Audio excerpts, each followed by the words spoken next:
Hello, friends, comrades, and interested others. I hope that everybody's having a good beginning of the new solar cycle and had the best holidays that you could have had under the circumstances.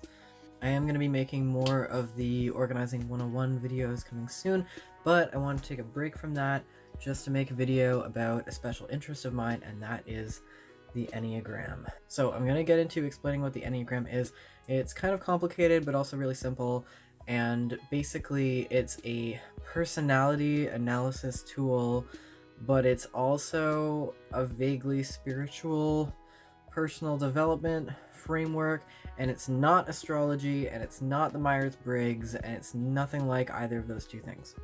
The Enneagram is the only personality analysis tool that I really care about, and it has been really important to me over the past year, especially probably a little bit over a year and a half since I got into it. That has really helped me better understand myself, better understand other people, even things like how I process trauma. It's a very trauma-informed framework. So basically, the Enneagram is represented in this symbol, and each of those points represents the 9 personality types. And this is kind of where people get lost, and admittedly, this is where I got lost. If I was like, you can't classify me into one of 9 personality types. It's so limited. I'm so special.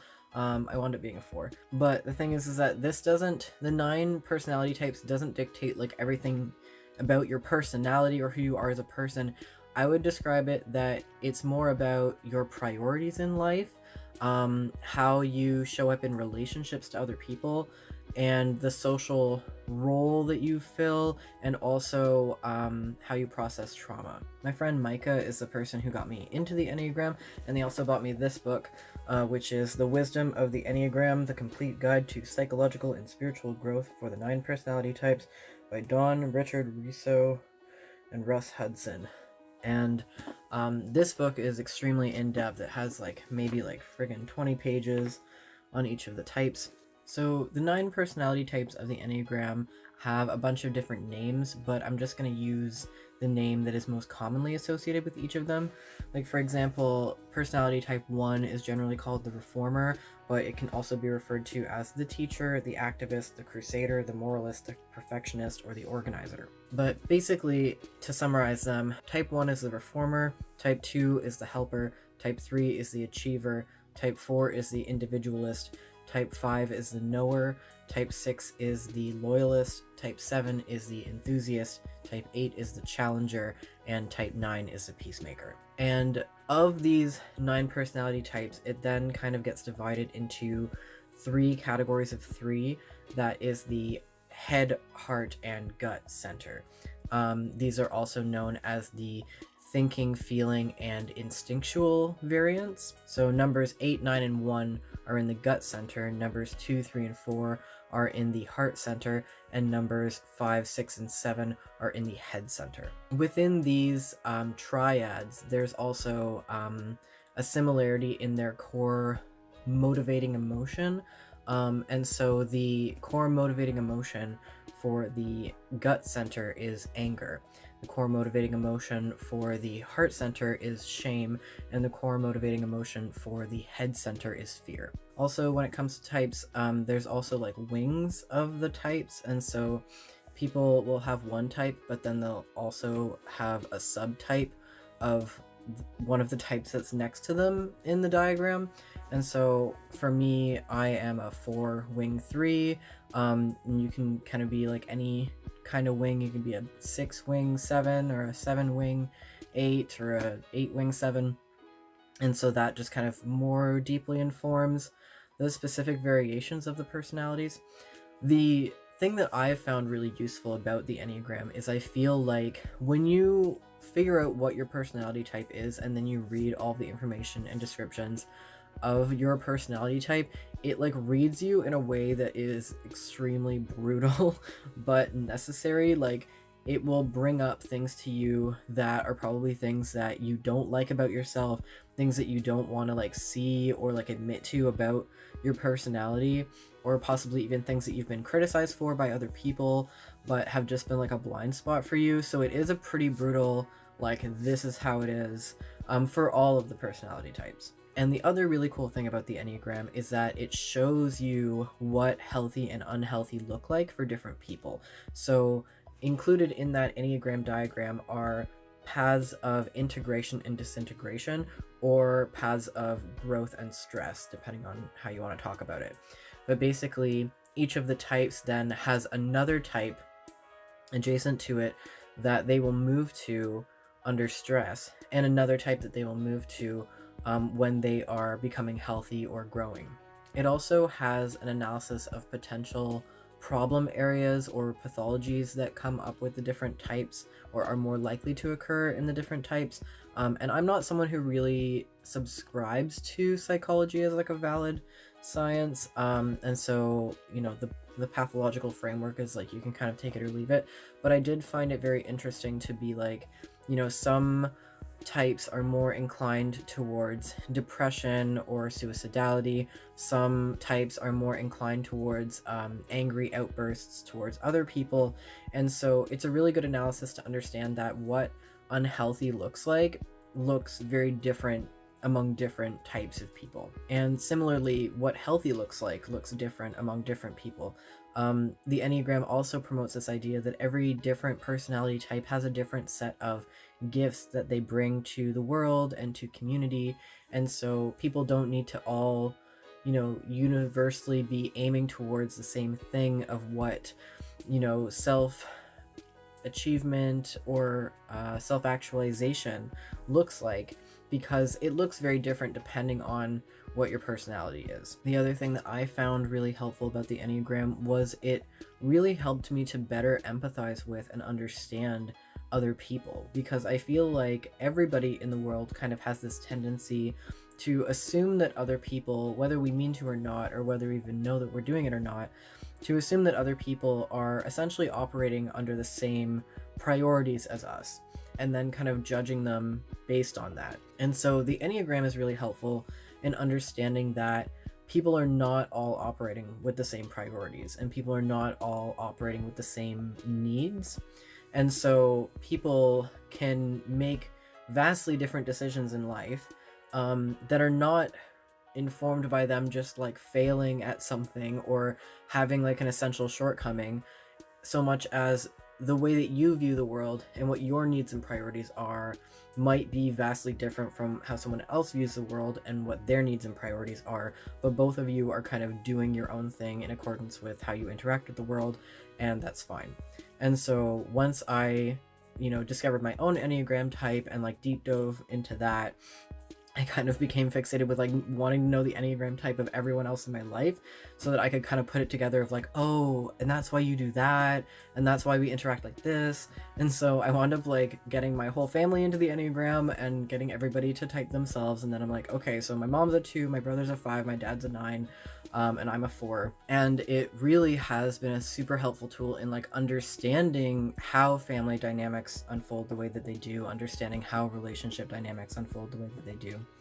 So the reason why I just want to make a video about this on this channel is because it has been so helpful to me in like understanding how I process trauma and show up in relationships. And I feel like, I make a lot of videos about politics, but I also make some videos about spirituality and personal growth and things like that. And so I think that this is like more in the like spirituality, personal growth category of things, but also very much how that informs organizing and politics and activism and all these other things that we're doing. I just think that the Enneagram is a really good tool that has benefited me a lot, has benefited other people in my life, and I could see how getting that to be more of a pervasive analysis in activist circles could help people understand the ways that they interact with other people in organizing, and to understand what their skills and natural proclivities that they bring to organizing. If you're looking to get into the Enneagram and you want to figure out what your personality type is, the best resources that I've come across personally are, again, this book, The Wisdom of the Enneagram, and also the Enneagram Institute website, which I will link to in the description. And I also just want to put a disclaimer, because a lot of people, they're like, where's the quiz? I want to take the quiz. And there are quizzes online that they do exist, and they can be helpful tools, but I just want to say, please don't rely on the quizzes to be your determining thing.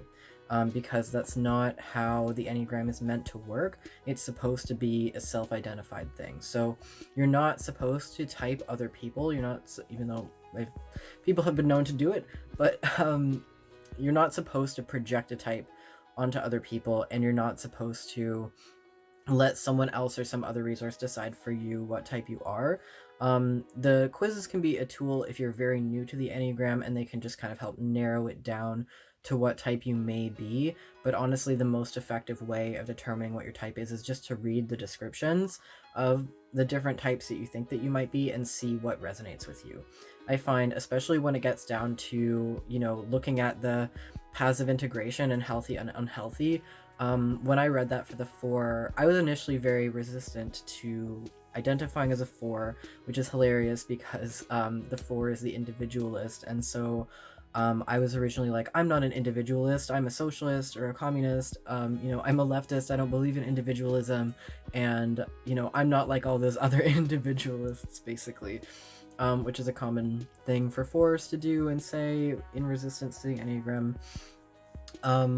But when I read the description of like what unhealthy looks like for 4s, and having a past of dealing with mental illness and different things, I was like, oh my god, that's me, and I can't deny that. And so looking at what healthy and unhealthy looks like will maybe be the thing that really cements it for you. But just read the different descriptions of types that you think you might be and see what resonates with you. And it's up to you to kind of like determine that and self-identify. You can ask other people for their opinion or insight, but don't rely on someone else to determine for you what type you are. There are also a lot of Enneagram meme pages on Instagram and things like that. And weirdly enough, I know some people for whom the meme pages are what helped them determine what their type was. Like seeing memes about a certain type and being like, oh my god, that's me. Anyway, just a really interesting framework and personal development tool to check out that I highly recommend. I've become something of an Enneagram evangelist. And like trying to get more people into this framework. It is relatively popular in certain circles, and it has been around for quite a while, but I don't actually know that many people, especially in Canada or in my more immediate social circles, who are into it, so I'm just trying to spread the information about that. There's also a ton of videos about the Enneagram and a ton of information and interviews and analysis and things like that available on YouTube, so you can also just like look at other people's videos about that. But yeah, thanks for joining me today. That's pretty much all I had to say about the Enneagram. I do have a Patreon, and if you'd like to support me in making videos and other work that I do for any amount per month, all of my Patreon donors get their name in the end credits of my video, and at certain tiers you also get zines that I made. Or if you'd like to send a one-time donation, I also have a PayPal donation link that I will link to in the description. I also am just going to keep plugging my trans allyship workshop that's coming up on January 14th. I will link that in the description, and that is a really good 101/201 trans allyship webinar that focuses a lot on the social and political analysis of transphobia. It's not so much focused on the more liberal identity related things. It's more of, I feel it's more of a political and historical analysis of transphobia, and also equipping people with skills for anti-oppression and having difficult conversations that is applicable across different forms of oppression and forms of justice work that you might be doing. So if you're making it your New Year's resolution to learn more about anti-oppression stuff, then this might be a good resource for you to check out, and again, I'll put that in the description. Thanks for joining me. I hope that this video was helpful and informative, and I will see you next time. Peace out. Thanks for joining me. I hope that this video was helpful and informative, and I will see you soon. Peace out.